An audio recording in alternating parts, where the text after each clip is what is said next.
So this would be a significant increase. I also want to look at the areas that have been struck. We know that Israel's huge military action and attacks have mainly focused on military and nuclear targets, these being key, of course, in discussions that the US and Iran have had over a potential nuclear deal. Will there be discussion about striking nuclear bases and nuclear facilities? We heard the IAEA chief Grossi talk about this.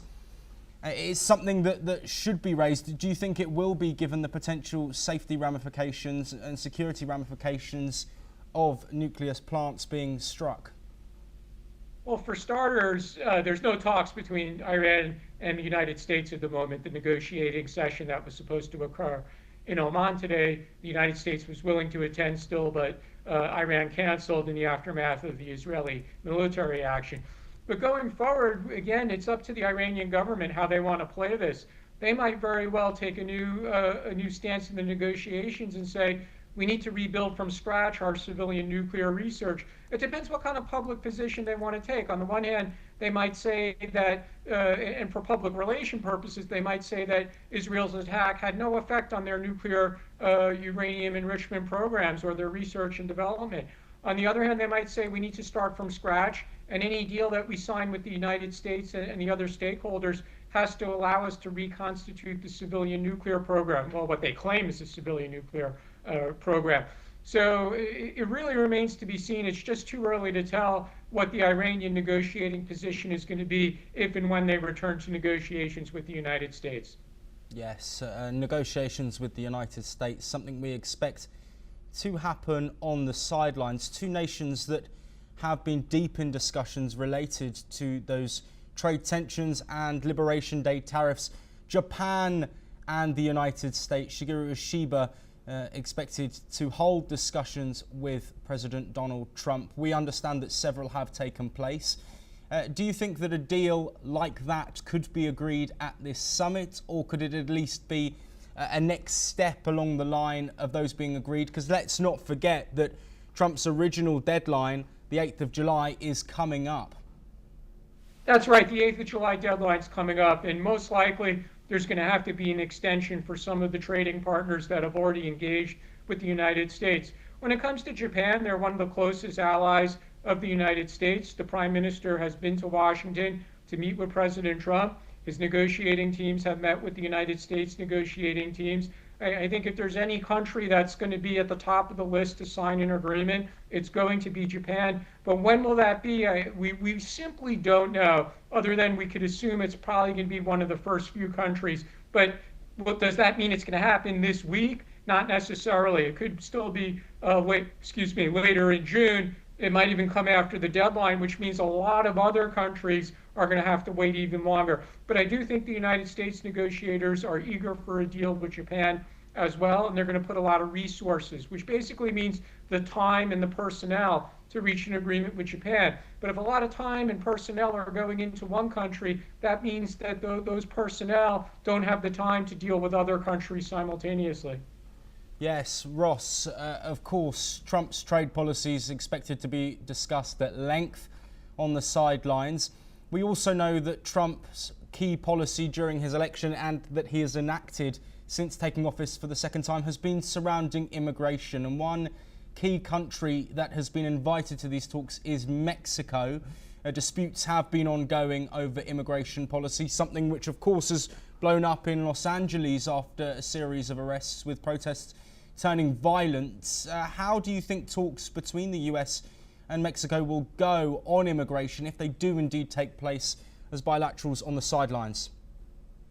That's really risky for President Sheinbaum. I think if I was advising her, I would recommend that she exchange pleasantries with President Trump and not try to engage him in a technical conversation about immigration or fentanyl. She's had phone calls with him. She's had good outcomes from the phone calls, but it should probably be left to negotiating teams, whether that's on the security side or the trade side. I think with the busy agenda that's going to happen, we don't know what kind of focus President Trump is going to be, what issue he's really going to want to talk about But if she starts to engage him in a technical or a detailed discussion, he might say you're doing nothing about immigration or fentanyl, and Mexico's going to be back at square one. So my best advice to her would be to exchange pleasantries, but avoid a detailed discussion. Yes, Ross.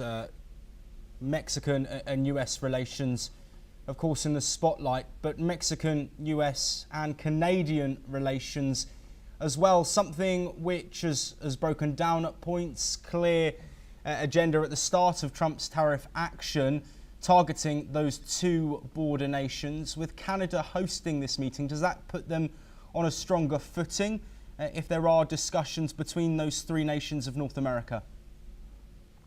Probably not. I mean, these negotiations could happen at any time. The fact that they're in Canada, I don't think that changes the views of President Trump. We'll see if he repeats the statement he often makes about Canada being better off as the 51st state of the United States.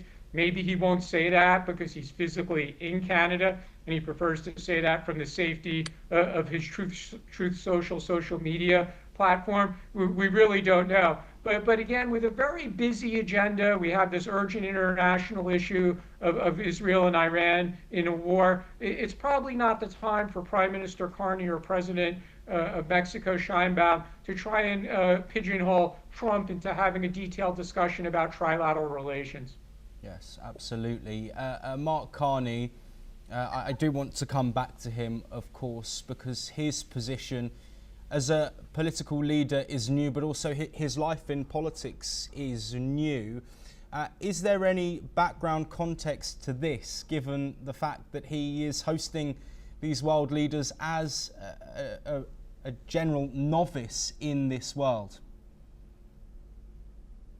Really, the only background here is that he visited Washington, he visited President Trump in the Oval Office. That meeting seemed to go well. They seemed to hit it off personally, which is very important for President Trump. But they still have a lot of unresolved issues between the two countries.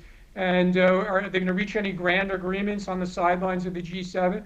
It's always possible, but again, I think Carney is going to be very busy hosting all the representatives of the various countries, and they have so many issues to discuss. And with this urgent issue of the Israel-Iran war, it's probably not the time to try and get Trump to agree to anything bilaterally. Okay, looking at Mark Carney and Canada, their role, of course, geopolitically is one that is involved in so much. We know that a conversation between Mark Carney and Prime Minister of the United Kingdom, Keir Starmer, is underway. We don't know if that is still ongoing. We showed live visuals of the two leaders embracing and then heading inside for those talks. The United Kingdom and Canada, while not huge powerhouses, are linked. They're linked in the coalition of the willing. They're linked, of course, with a rich history that goes back all the way to the World Wars and further. What do you think that those two will be talking about? What will the key topics be in that discussion that is taking place ahead of this meeting?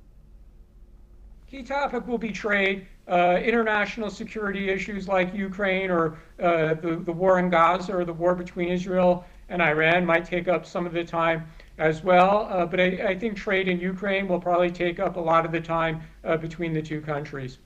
Yes, we are now joined by Ambassador Pradeep Kapoor, who is a former Indian diplomat who is joining us from